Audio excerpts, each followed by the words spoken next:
నమస్తే. ప్రస్తుతం మనతో పాటు ప్రొఫెసర్ కాశీం సార్ ఉన్నారు. ఒకసారి మాట్లాడదాం. సార్, ప్రధానంగా ఇవాళ కాంగ్రెస్ పార్టీ నాయకులంతా ఎమ్మెల్యేలు మంత్రి కలిసి ఏర్పాటు చేసినటువంటి ప్రోగ్రాంకి హాజరయ్యారు. సో ఎస్సీ వర్గీకరణ గురించి ప్రధానంగా భవిష్యత్ కార్యాచరణ గురించి డిస్కస్ చేసినట్టు తెలుస్తోంది. ఏమేమి మాట్లాడారు? ఇక్కడ జరిగిన సమావేశం మేధావులు, ప్రజా సంఘాలు, రాజకీయ నాయకులతో జరిగింది సమావేశం. సుప్రీంకోర్టు ఇచ్చిన తీర్పు నేపథ్యంలో జరిగిన సమావేశం. ఎస్సీ రిజర్వేషన్ వర్గీకరించాలని, అందరికీ సామాజిక న్యాయం జరగాలని సుప్రీంకోర్టు అభిప్రాయపడింది. అయితే సుప్రీంకోర్టు ఇచ్చిన తీర్పును దేశంలో ఉన్న అన్ని రాష్ట్రాలు అమలు చేయాలి. ఆ అమలు చేసే క్రమంలో తెలంగాణ రాష్ట్రంలో కూడా అమలు చేయవలసిన అవసరం ఉన్నది. రేవంత్ రెడ్డి గారు అక్కడ తీర్పు వచ్చినటువంటి ఒక గంట సేపటికే అసెంబ్లీ జరుగుతున్నది కనుక అసెంబ్లీలోకి వచ్చి ఆయన ఒక మాట చెప్పాడు. మేము సుప్రీంకోర్టు ఇచ్చిన తీర్పును ఆహ్వానిస్తున్నాం, జడ్జీలకి మేము కృతజ్ఞత తెలియజేస్తున్నాం. ఈ మాదిగలు 30 సంవత్సరాలుగా చేస్తున్న పోరాటం, ఈ పోరాటానికి న్యాయం జరిగింది కనుక వాళ్ళకు న్యాయం చేయడానికి రాష్ట్ర ప్రభుత్వంగా మేమే ముందుంటాం, అన్ని రాష్ట్రాల కన్నా మేమే ముందుంటాం. అవసరమైతే ఆర్డినెన్స్ తీసుకొచ్చి అయినా మాదిగలకు న్యాయం చేస్తామని రేవంత్ రెడ్డి గారు ప్రకటించారు.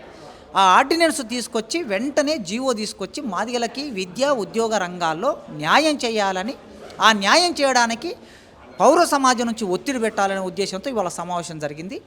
ఆ ఒత్తిడి పెట్టడానికి ముఖ్యంగా రాజకీయ నాయకులు, వాళ్ళు కాంగ్రెస్ పార్టీకి సంబంధించిన రాజకీయ నాయకులు కూడా వచ్చారు, ఇక్కడికి ఎమ్మెల్యేలు కూడా వచ్చారు, మంత్రులు కూడా వచ్చారు.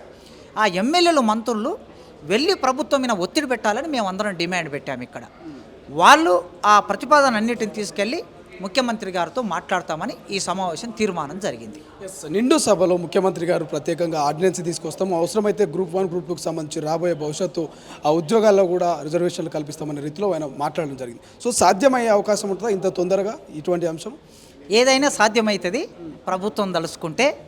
మీకు తెలుసు, భారత రాజ్యాంగం ప్రకారము, సుప్రీంకోర్టు ఇచ్చిన తీర్పుల ప్రకారము 50% రిజర్వేషన్ దాటకూడదని ఒక సుప్రీంకోర్టు తీర్పులు ఉన్నాయి అనేకం.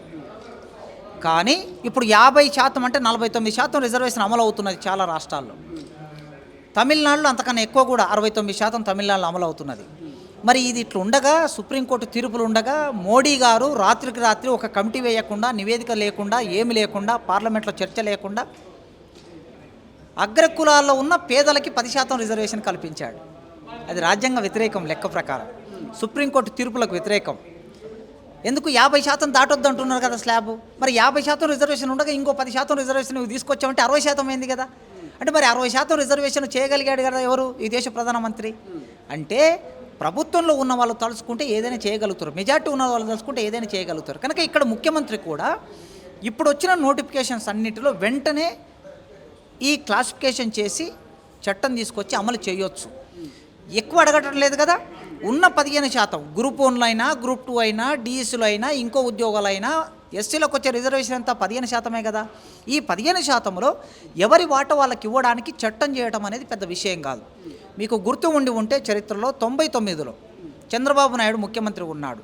చంద్రబాబు నాయుడు ముఖ్యమంత్రిగా ఉన్న రోజుల్లో అప్పుడు గవర్నర్ ఆర్డినెన్స్ ద్వారా చట్టం తీసుకొచ్చారు. గవర్నమెంట్ ఫస్ట్ జీవో తీసుకొచ్చింది. ఆ జీవో మీద కోర్టుకు వెళ్ళారు కొందరు. కోర్టుకు వెళ్తే అప్పుడు కోర్టు ఆబ్జెక్షన్ చెప్పింది.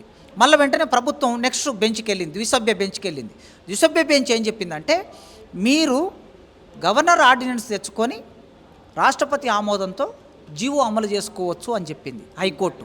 99 సంగతి చెప్తున్న 1999. వెంటనే చంద్రబాబు నాయుడు గారు ఆనాటి గవర్నర్తో ఆర్డినెన్స్ తీసుకొచ్చి రాష్ట్రపతి ఆమోదంతో అమలు చేశాడు. అంటే 99 డిసెంబర్ నుంచి 2004 నవంబర్ వరకు ఎస్సీ రిజర్వేషన్ వర్గీకరణ అమలైంది కదా, 4 ఏళ్ళు. అంటే ఆయన తలుసుకుంటే చేయగలిగిండు కదా. కనుక రేవంత్ రెడ్డి గారు కూడా తలుసుకుంటే ఇదేం పెద్ద కష్టమైన పని కాదు, వెంటనే వారు చేయొచ్చు. చేయడానికి కావలసిన ఒక ప్రాతిపాదిక ఒత్తిడి ప్రభుత్వం వైపు నుంచి, ఇక్కడ ఆ ప్రభుత్వంలో ఉండే నాయకులు ఉన్నారు కదా, ఆ నాయకుల వైపు నుంచి ఉండాలనేదే ఇవాళ సమావేశం యొక్క తీర్మానం. అసలైన తొలి వెలుగు. ఫాలో వాట్సాప్ @తొలి వెలుగు official.